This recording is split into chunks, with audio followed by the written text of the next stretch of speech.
کہتے ہیں ملک جل رہا ہے، آپ لوگ سنی وہابی کی بات کرتے ہیں.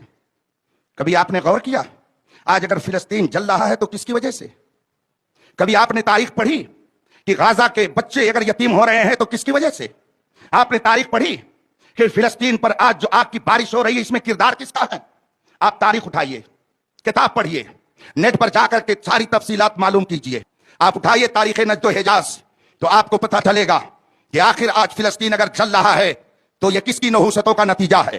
تاریخ کی بات آ گئی ہے تو سن لیجئے، اور آپ دعا کریں تو سنی زبان سے دعا کریں، اس لیے کہ وہابی زبان صرف زبان بولتی ہے، ان کا دل سیاہ ہوتا ہے. فلسطین کے لیے وہ مردہ دل ہیں. پڑھیے تاریخ تو آپ کو معلوم ہوگا. اس لیے کہ بہت سارے لوگ آج یہ کہتے ہیں حالات ایسے نہیں، حالات ویسے نہیں ہیں. کیا مکہ مکرمہ میں جو ابتدائی دور کے حالات تھے آج اس سے خراب دور آ گیا ہے؟ اس سے برا دور آ گیا ہے؟ کیا اس سے زیادہ مشکل میں آپ پڑے ہیں؟ آپ قرآن پڑھیے تو آپ کو معلوم ہوگا مشکلات کا دور کیسا تھا، پریشانیوں اور آزمائشوں کا عہد کیسا تھا، کس ماحول میں صحابہ نے ایمان کی حفاظت کر کے ہم تک رسول پاک کی حدیثوں کو پہنچایا ہے. آپ پڑھیے تو آپ کو پتا چلے گا کہ صحابہ نے کتنی مشکلات سہ کر کے رسول پاک کا دین ہم تک منتقل کیا ہے. ہم میں کون ہے کہ جو اسلام کے لیے کانا ہو گیا ہو؟ ہم میں کون ہے کہ جس کی آنکھ نکالی گئی ہو اسلام کے لیے؟ یہاں کون ایسا بیٹھا ہے کہ جس کا ہاتھ کاٹا گیا ہو اسلام کے لیے؟ آپ میں کون ہے جس کا پیر ایک کٹا ہوا ہو اسلام کے لیے؟ مگر صحابہ کرام کی سیرت پڑھیے، حسین و جمیل تھے جب تک کہ اسلام نہیں لائے تھے، مگر جب رسول پاک پر اپنے آپ کو فدا کیا، کلمہ طیبہ پڑھا تو اپنے حسن کی حفاظت نہیں کی، رسول پاک کے دین کی حفاظت کی. اور اس حفاظت میں کسی کی آنکھ گئی، کسی کا کان گیا، کسی کی ناک گئی، کسی کا خوبصورت رخسار گیا، کسی کا ہونٹ گیا، کسی کا ہاتھ گیا، کسی کا پیر گیا. صحابہ کی زندگی پڑھیے تو آپ کو پتا چلے گا. مگر اس کے باوجود وہ یہی کہتے تھے ہر جفا ہر ستم گوارا ہے، یا رسول اللہ آپ کہہ دے کہ یہ ہمارا ہے.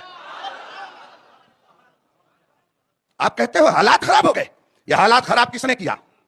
کس نے آج یہ دن دکھائے؟ جس وقت برطانیہ نے، بات دوسری طرف جا رہی ہے مگر سن لیجئے، جس وقت برطانیہ نے یہ پلان بنایا کہ فلسطین میں اسرائیلی حکومت کا قیام عمل میں آنا چاہیے، اس وقت اس نے ایک ڈیلیگیٹ تیار کیا، ایک وفد بنایا، اور وہ وفد پوری دنیا میں بھیجا گیا. تاریخ پڑھیے، سن 1948 میں ہندوستان کے اندر پنڈت جواہر لال نہرو وزیر اعظم کی کرسی پر براجمان تھے. وہ مسلمان تھے؟ مومن تھے؟ نہیں. کلمہ پڑھنے والے تھے؟ نہیں. شیعہ سنی رافضی تھے؟ نہیں. ایک غیر مسلم تھے، کلمہ نہیں پڑھتے تھے، ہندوستان کے وزیر اعظم تھے. وہ ڈیلیگیٹ برطانیہ کا بھیجا ہوا ہندوستان آیا اور پنڈت جواہر لال نہرو سے اس وقت نے کہا کہ آپ اسرائیل کو ملک تسلیم کر لیجئے. برطانیہ نے یہ پیغام بھیجا. پنڈت جواہر لال نہرو نے کہا آپ ہمارے ملک میں آئے ہیں، آپ ہمارے مہمان ہیں، ہم آپ کی قدر کرتے ہیں، آپ ہمارے ملک میں رہیے، ہم آپ کا احترام کرتے ہیں. لیکن یاد رکھیے ہم نے تاریخ پڑھی ہے، ہم کو یہ معلوم ہے کہ فلسطین عربوں کا ہے، یہودیوں کا نہیں ہے. اسرائیل ملک کو ہم نہیں تسلیم کر سکتے، وہ یہودیوں کا نہیں ہے، عربوں کا ہے. فلسطین عربوں کا ہے، اس پہ عربوں کا حق ہے، یہودیوں کا کوئی حق نہیں ہے. ہم اسے ملک نہیں مان سکتے. اور وہ ڈیلیگیٹ یہاں سے واپس چلا گیا. پنڈت جواہر لال نہرو کے زمانے سے لے کر نرسمہا راؤ کے زمانے تک اسرائیل کو ہندوستان نے ملک نہیں تسلیم کیا. ملک تسلیم ہونے کے بعد اس ملک کا امبیسڈر آتا ہے، امبیسی کھلتی ہے، دفتر کھلتا ہے. ہندوستان کی تاریخ اٹھا کر کے دیکھ لیجئے، اس زمانے میں ہندوستان کے اندر نہ تو اسرائیل کا کوئی امبیسڈر، نہ اس کی کوئی امبیسی، نہ اس کا کوئی دفتر، نہ اس کا کوئی کلرک اور منشی ہندوستان میں آپ کو کہیں نہیں مل سکتا ہے.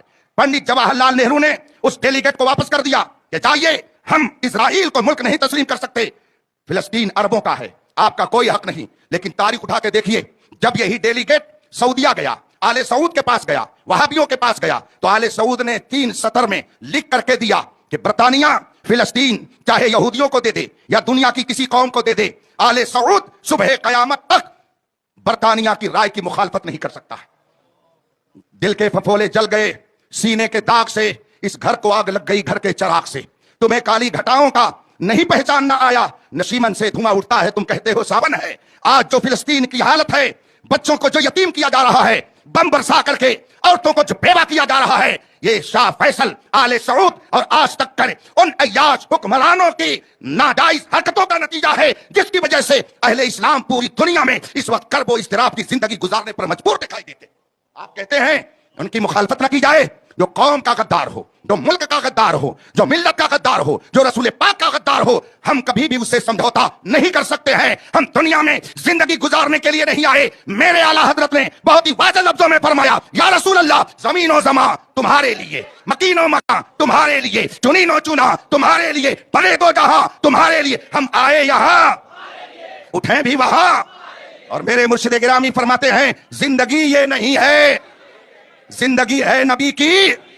نہ سمجھ مرتا ہے زندگی کے لیے، جینا مرنا ہے سب کچھ. ہم نے کسی عالم اور آج کے کسی سیاسی رہنما یا کسی حکمراں کا کلمہ نہیں پڑھا ہے. ہم نے کلمہ پڑھا ہے تو محمد رسول اللہ کا کلمہ پڑھا ہے. اگر ہم نے وفاداری کا دم بھرا ہے تو آج کے کسی حکمراں کا نہیں، بلکہ رسول پاک کی وفاداری کا دم بھرا ہے. رسول پاک کی وفاداری جس کے اندر ہوگی، ڈاکٹر اقبال کی زبان میں سنیے کہ محمد سے وفا تو نے تو ہم تیرے ہیں، یہ جہاں چیز ہے کیا لوح و قلم تیرے ہیں.